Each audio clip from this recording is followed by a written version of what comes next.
Hello बच्चों, चलिए प्रश्न को पढ़ते हैं। इसमें कहा गया है कि व्याख्या कीजिए, ऐसा क्यों होता है कि कार को चलाते चलाते उसके टायरों में वायु दाब बढ़ जाता है। तो चलिए बच्चों, सबसे पहले इस प्रश्न की मूल अवधारणा को समझ लेते हैं। इस प्रश्न की मूल अवधारणा में हम लोग देखते हैं कि पहले ये गैल-लुसैग का नियम क्या होता है।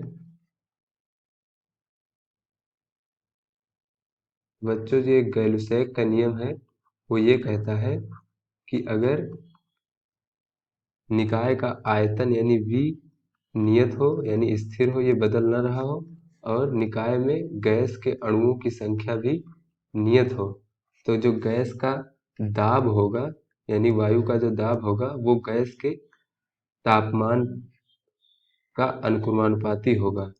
यानी कि जैसे जैसे तापमान बढ़ेगा तो गैस का वायु दाब भी बढ़ेगा, और जैसे जैसे तापमान घटेगा तो गैस का वायु दाब भी घटेगा। तो चलिए अब अपने इस प्रश्न की व्याख्या करते हैं। तो इस प्रश्न में कहा गया है कि कार को चलाते चलाते उसके टायरों में वायु दाब क्यों बढ़ जाता है।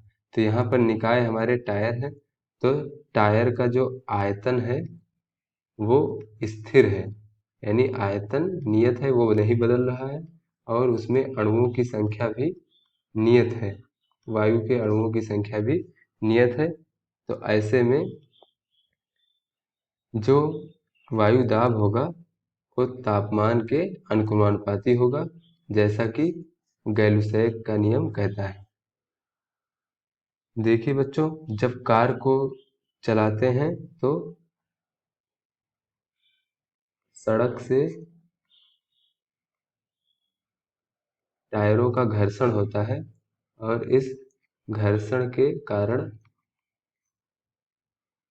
टायरों का तापमान बढ़ जाता है।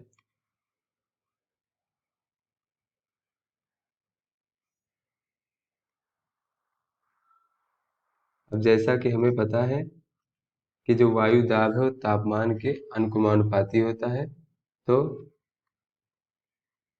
तापमान बढ़ने पर वायु दाब यानी P भी बढ़ जाता है। बच्चों, ये इसकी व्याख्या हो गई कि कार को चलाते चलाते उसके टायरों में वायु दाब क्यों बढ़ जाता है। तो आशा करते हैं आपको यह व्याख्या समझ में आया होगा। धन्यवाद।